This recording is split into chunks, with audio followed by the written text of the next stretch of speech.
mes amis. Alors cette semaine on va parler de la Sidra de Vaera et je vous montre une photo que j'ai prise il y a quelques années quand on était de passage à Odessa en Ukraine, donc ex-Union soviétique depuis maintenant bien des années. Le mur de Berlin est tombé en 89 et vous pouvez vous demander légitimement qu'est-ce que ça a à voir avec la Sidra de Vaera. Bien, sur cette photo, j'y ai trouvé un symbole. Je trouve un symbole. On voit une rue soviétique, si on veut, de style soviétique, dans un quartier un petit peu périphérique de la ville d'Odessa. Donc, a priori, la civilisation communiste, etc., avec des petites maisons toutes simples et vraiment aucun décor et rien du tout. Et d'un autre côté, en même temps, maintenant, on est quand même 30-40 ans après, la chute du communisme, et on voit tous ces symboles de la civilisation occidentale qui ont pénétré. On voit cette femme en jeans sur le côté droit, on voit les voitures japonaises les plus modernes qui circulent dans cette ville, comme elles circulent dans n'importe quelle autre ville d'Europe ou des États-Unis, ou du Japon évidemment. On voit toutes ces voitures, on voit une publicité pour fast-food avec des aliments, des nourritures qui sont typiquement occidentales, américaines, etc. On voit une publicité pour un concert d'une chanteuse de rock. Vraiment, on voit cette lutte des civilisations et on voit qui a gagné. On est dans le lieu même de la civilisation communiste, on voit tout ce qui reste de la civilisation communiste, avec ces maisons donc toutes simples, comme je disais, et d'un autre côté, on voit que cette civilisation a été complètement annulée, complètement détruite, si on veut, pas détruite dans le sens physique, mais complètement dépossédée de tous ces signes victorieux, puisque aujourd'hui, dans les choses les plus simples de la vie quotidienne, c'est évidemment la civilisation occidentale, la civilisation capitaliste qui prédomine, parce que tout le monde dans l'ancienne Union soviétique a évidemment envie d'avoir une belle voiture, des beaux habits, d'écouter les concerts de rock les plus à l'heure, les plus actuels, et d'être comme tout le monde, etc. Voilà, donc lutte des civilisations, et on va voir que dans notre Sidra, eh bien, c'est de la même chose qu'il s'agit. Il s'agit d'une lutte des civilisations. Alors bien évidemment, la civilisation communiste, qui a pris son essor en 1917 avec la révolution communiste, et qui a triomphé pendant longtemps, qui a été une des puissances majeures de la Deuxième Guerre mondiale, elle s'est écroulée paradoxalement alors qu'on avait des menaces de guerre froide. Je me rappelle, c'est toute mon enfance, des menaces de guerre froide, des menaces d'explosion nucléaire, etc. Elle s'est écroulée dans la paix la plus totale. Elle s'est simplement effondrée sur elle-même. Je vous en ai parlé, la chute du mur de Berlin. Tous ceux qui sont un petit peu plus âgés s'en souviennent. Les plus jeunes, vous ouvrez Internet et vous trouvez ça. C'est quelque chose qu'on a vécu. 89, c'est pas tellement vieux. Et puis ça s'est passé d'une façon totalement surprenante. En quelques semaines, voilà, tout s'est écroulé. En quelques semaines, tout était terminé sans verser une goutte de sang. Mais le combat des civilisations dans la Sidra qu'on lit cette semaine, dans la Sidra de Vaera, entre la civilisation égyptienne, superpuissance de l'époque, et la civilisation à naître, en train de naître, la civilisation biblique, hébraïque, appelez-la comme vous voudrez, eh bien non, ça ne s'est pas passé de façon aussi simple et sans heurts, bien au contraire. Alors le Midrash, qui est cité dans Rashi, je vous dis la référence, c'est Midrash Tanhuma, dans la Sidra de Bo, 4e chapitre, et c'est cité dans Rashi, Shemot, chapitre 8, verset 17. Eh bien, il considère les plaies d'Égypte comme une manière stratégique de mener une bataille, une guerre. C'est totalement une guerre dont il s'agit là. C'est totalement un plan, une stratégie qui a été mise en place. Voilà, je vous dis le texte. Ils sont venus avec les mêmes ruses que les rois quand ils utilisaient les guerres. Que Seder Malchut, comme l'ordre d'une armée du roi, chez Tsara à lire. Betrila mekalkel mayanotea. Au début, on prive la ville assiégée d'eau. C'est ce qui s'est passé avec la première plaie du sang qui a frappé le Nil. Et c'est seulement ensuite qu'on fait des bruits avec des trompettes et on fait des différentes manifestations destinées à leur faire peur, à les impressionner. Et c'est ainsi que les Sfardéim, les grenouilles, ils ont commencé à pulluler dans le pays, etc., en faisant un croissant, etc., et le Midrash de continuer. Une deuxième manière que le Midrash continue à développer, c'est une manière de voir les plaies d'Égypte selon ce qu'on appelle Mida Keneged Mida. Je vous en ai déjà parlé plusieurs fois, ce qu'on appelle l'éthique première, comme tu te comportes, comme les autres se comportent avec toi, tu te comportes avec eux, pour le bien, pour le mal, que ce soit Ve'afta l'oreacha kamocha, tu aimeras ton prochain comme toi-même, mais exactement à l'opposé, Shen tachat shen, aïn tachat aïn, œil pour œil, dent pour dent. C'est l'inverse, c'est aïn tachat aïn, shen tachat shen, mais c'est pas grave, c'est la même chose. Et le Midrash d'expliquer chacune de ces plaies en fonction de ce que les Égyptiens avaient fait aux enfants d'Israël et de dire que c'est une manière de leur rendre l'appareil. Bon, je ne rentre pas dans les détails du processus, c'est expliqué, mais toujours est-il qu'on voit ici une façon de faire une justice, une façon de rendre l'appareil, la justice la plus première, la plus évidente, qui permet de rendre justice aux Hébreux qui ont été victimes des Égyptiens pendant de si longues années. Donc le Midrash nous donne deux façons de voir. Première façon, c'est une bataille avec toutes les stratégies utilisées dans n'importe quelle guerre. Dieu utilise face aux Égyptiens les mêmes stratégies. Et l'autre façon de voir, c'est de rendre l'appareil aux Égyptiens, simplement de leur rendre la monnaie de leurs pièces. Voilà. Mais disons qu'aujourd'hui, on a beaucoup plus d'informations que les sages de l'époque du Midrash sur la façon de penser des Égyptiens, sur la façon dont leur civilisation a été menée et quels étaient leurs modes d'activité, etc. C'est pas que je sois devenu un égyptologue, pas du tout, j'y connais pas grand-chose, mais j'ai juste fait quelques recherches sur Internet pour développer un petit peu, apprendre un petit peu sur la mythologie égyptienne. C'est très facile, 3 clics et quelques minutes et tout le monde peut y arriver. Et je me suis aperçu qu'en fait, on pouvait comprendre ces plaies d'Égypte d'une façon totalement différente et peut-être beaucoup plus intéressante. Il s'agit vraiment du choc des deux civilisations. Il s'agit de faire écrouler la civilisation égyptienne. Il s'agit de faire comprendre à la fois aux Hébreux qui voient la civilisation égyptienne s'écrouler devant eux que bien que ce soit la superpuissance de l'époque, mais en fait, ce n'est rien. Et il s'agit de prendre conscience, de faire prendre conscience aux Égyptiens que les choses les plus évidentes de leur mode de vie, en fait, pouvaient s'écrouler comme un château de cartes. Et on va voir ça dans les détails. Hérodote était un historien grec du 5e siècle avant Jésus, et il considère que l'Égypte, tout le pays de l'Égypte, est un don du Nil. C'est-à-dire que toute l'Égypte tire sa vie du Nil.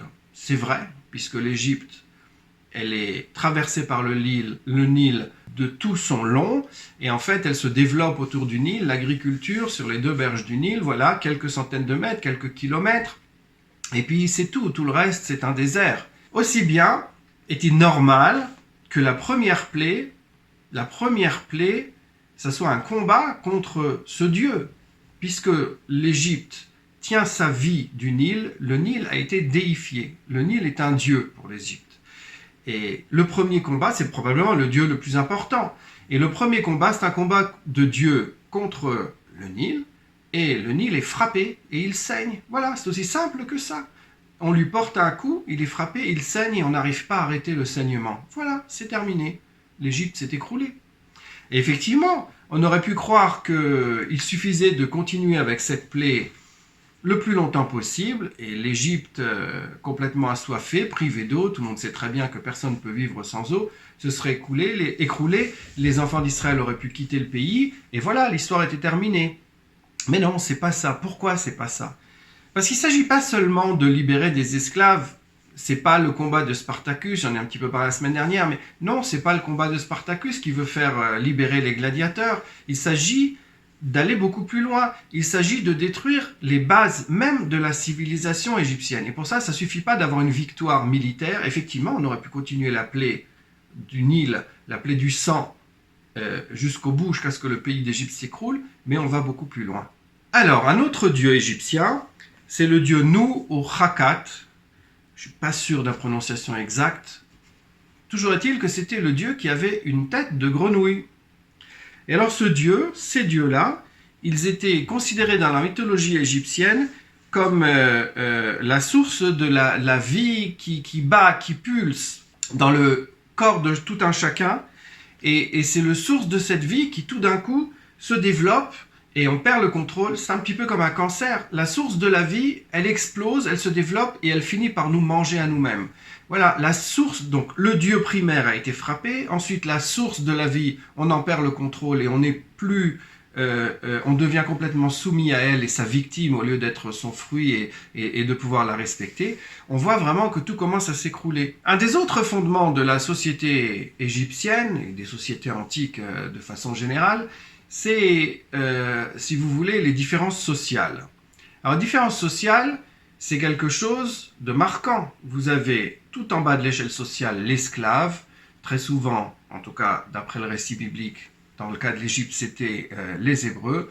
Ensuite, vous avez les citoyens, puis les ministres, les fonctionnaires, etc. Et tout en haut de l'échelle, vous avez le pharaon, le roi. Le roi lui-même, qui est un dieu ou un demi-dieu. Hein, il descend des dieux d'après la légende et il communique avec les dieux. Il fait respecter le Ma'at, ça c'est la règle de vie des Égyptiens. Si vous voulez, c'est comme notre Halakha ou comme notre Torah. Pour les Égyptiens antiques, ça s'appelait le Ma'at. Et il sert d'intermédiaire, si on veut, entre son peuple et Dieu, entre le cosmos et Dieu, pour faire régner l'harmonie. Eh bien, tout d'un coup, cette société qui est tellement basée, fondée sur des inégalités sociales, sur une hiérarchie extrêmement marquée, avec une impossibilité totale de passer d'un rang à l'autre, eh bien, tout d'un coup, il a suffi de quelques poux pour que tout le monde se retrouve à égal, tous ensemble, à se gratter, à souffrir du même mot. Il n'y a pas de différence entre les riches et les pauvres, les puissants et les humbles. Tout le monde est logé à la même enseigne. Et cette plaie, d'où elle vient? Les poux sont sortis de la terre qui est le substrat même de la vie, arrosée par le Nil, qui donne la croissance, l'agriculture, etc. Eh bien, au lieu d'être le substrat de la vie pour l'Égypte, cette terre devient le substrat d'une plaie, puisque tout le monde en est victime. Voilà, ça c'est la troisième plaie. À Rov, la quatrième plaie, les bêtes sauvages. On voit tout d'un coup tout un tas d'animaux différents coopérer entre eux, envahir l'Égypte, prendre les gens, les déchiqueter. Alors que ces animaux, ils ne sont pas faits pour travailler ensemble. Ils ne sont pas faits pour coopérer. Ils sont en principe dans la nature, en lutte les uns contre les autres. Et tout d'un coup, le peuple égyptien, à sa grande frayeur, voit que tous ces animaux sauvages se dirigent en même temps contre eux, contre la civilisation égyptienne, contre le peuple égyptien. Et ces animaux sauvages, rappelons-nous, il suffit de regarder un petit peu les hiéroglyphes qu'on peut voir sur toutes les tombes de l'Égypte antique. Ces animaux sauvages, en fait, c'était les dieux, c'était leurs dieux. Et tout d'un coup, au lieu d'être de leur côté, de les aider alors qu'ils leur donnaient des prières et tout ce que vous voulez, et tout d'un coup, ces dieux, ces animaux sauvages se retournent contre eux. C'est-à-dire les forces de la nature se retournent contre les Égyptiens et coopèrent pour les détruire. Et point paradoxal, pour la première fois, on voit se créer une différence.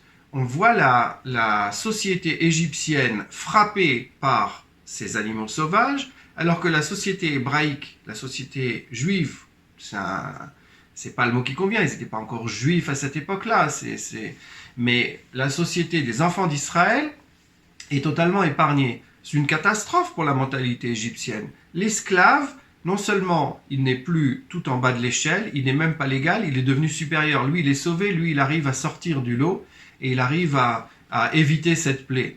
Donc, encore une fois, les fondements de la société égyptienne se trouvent totalement annihilés. La lèpre, cinquième plaie, des vers, est une plaie qui va donner un coup fatal à l'agriculture, à l'économie égyptienne. L'économie égyptienne, bien évidemment, comme toute l'économie à cette époque-là, est essentiellement basée sur l'agriculture.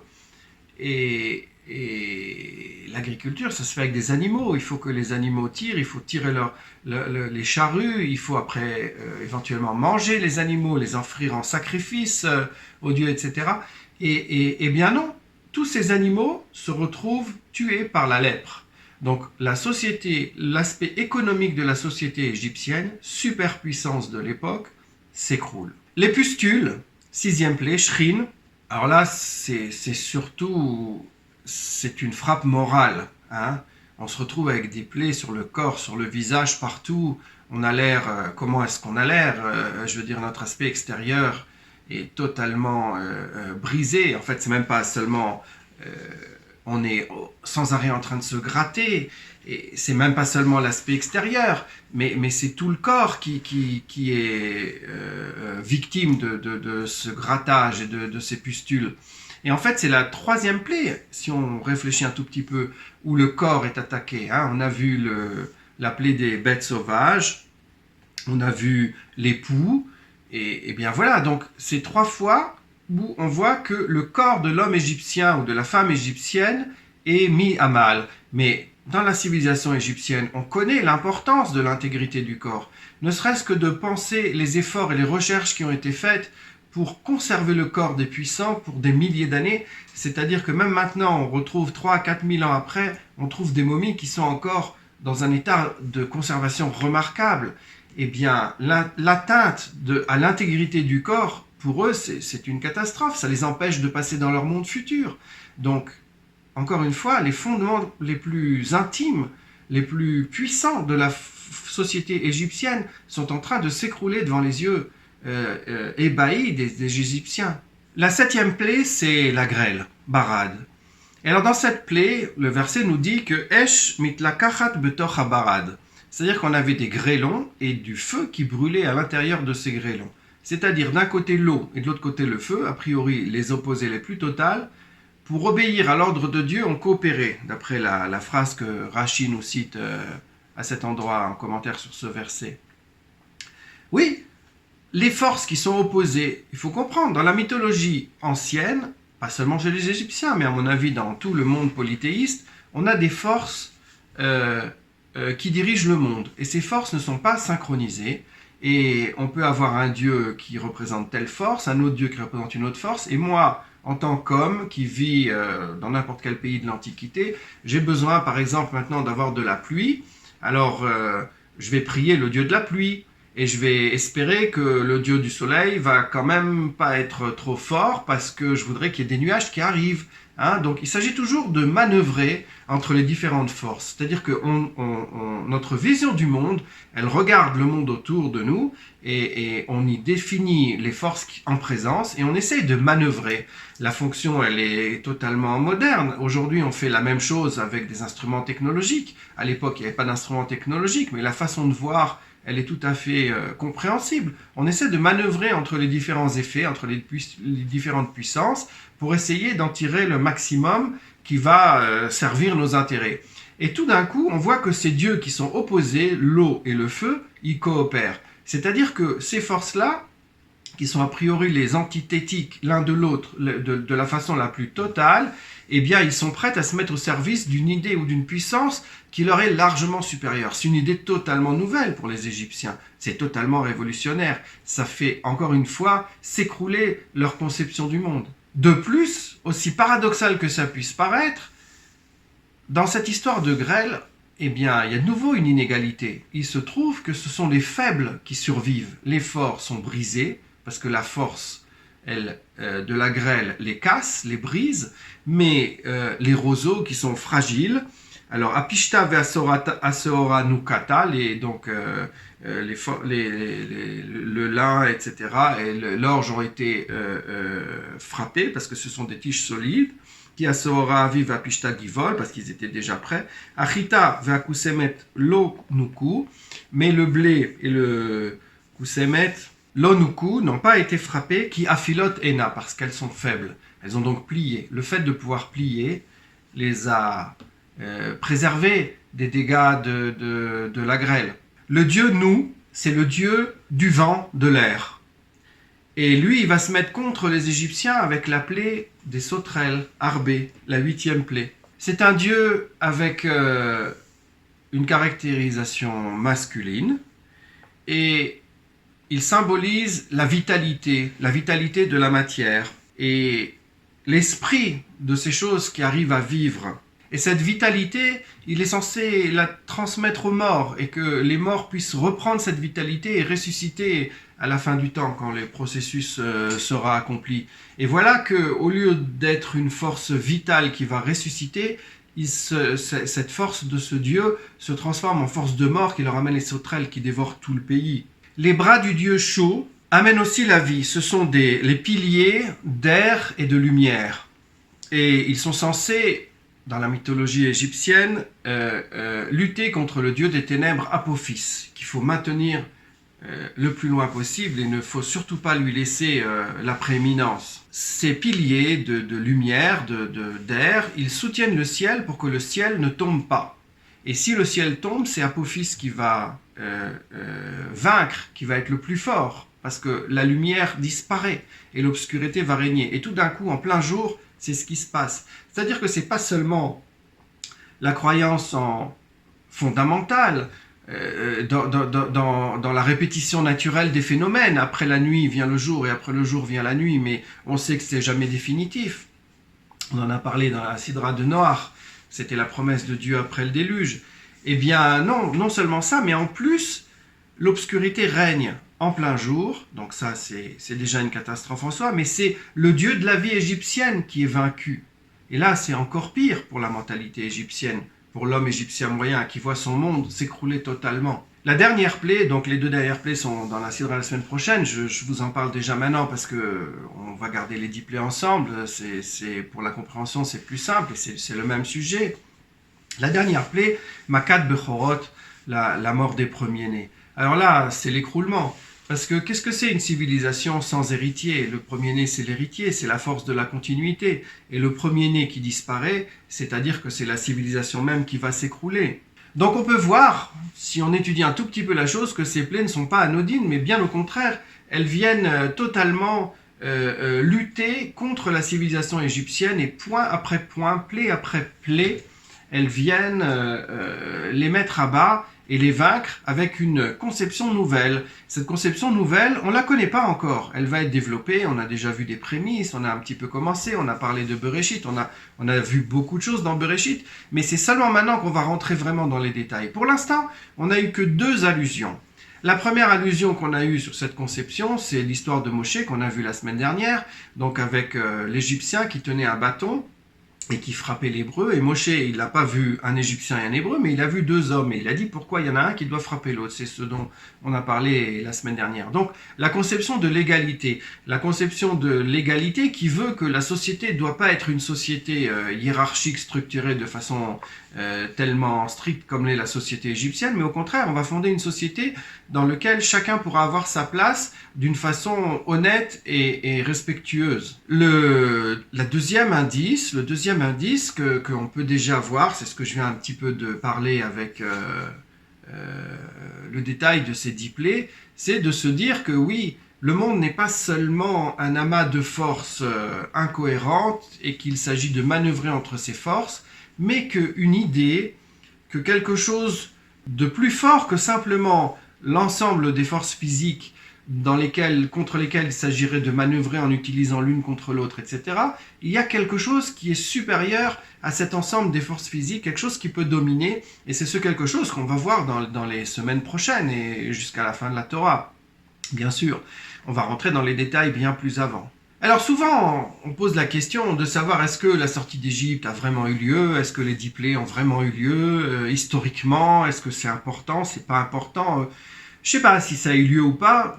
À la limite, je dirais que c'est pas tellement important. Ce qui est surtout important, c'est l'idée qui est derrière. L'idée qui est derrière qui continue à inspirer cette idée de l'égalité que je viens de détailler, cette idée que les forces de la nature, on n'est pas obligé de les subir et de manœuvrer l'une contre l'autre, mais on peut avoir une idée qui aille derrière et au-dessus de ces forces et ne pas se laisser dominer par le côté physique, mais au contraire essayer que l'esprit humain arrive à se placer au-dessus de cet esprit, de ces forces, de cet ensemble de forces, et il n'est pas uniquement soumis au déterminisme. C'est ça qui compte, c'est ça qui est le plus important. C'est pas tellement l'historicité exacte de savoir cette plaie elle a eu lieu oui ou non. Et cette historicité et cet esprit qui est capable de surmonter la matière et le déterminisme, elle a inspiré au cours de l'histoire énormément de choses. Je veux dire, les Noirs américains, quand ils se sont révoltés contre l'esclavage, c'est seulement au nom de cette histoire. Mais c'est qu'un exemple, je veux dire, de tout temps. L'idée qu'on puisse sortir de l'esclavage, qu'on ne soit pas soumis au déterminisme, mais qu'on peut renverser, on peut révolutionner. C'est la base de l'idée même de la notion de révolution. Un ordre établi qu'on croirait y est peut-être irrémédiable, impossible à bouger, ni quoi que ce soit. Eh bien oui, on nous donne ici l'espoir que il y a une idée qui peut se produire et elle naître dans le cerveau d'une personne et cette idée, on peut la faire progresser jusqu'à faire changer les choses. Ce message-là, c'est ça le message central de la sortie d'Égypte. Mais maintenant, cette idée, on va la voir dans les prochaines sidrotes et c'est là que je vous invite à continuer à me suivre. À très bientôt.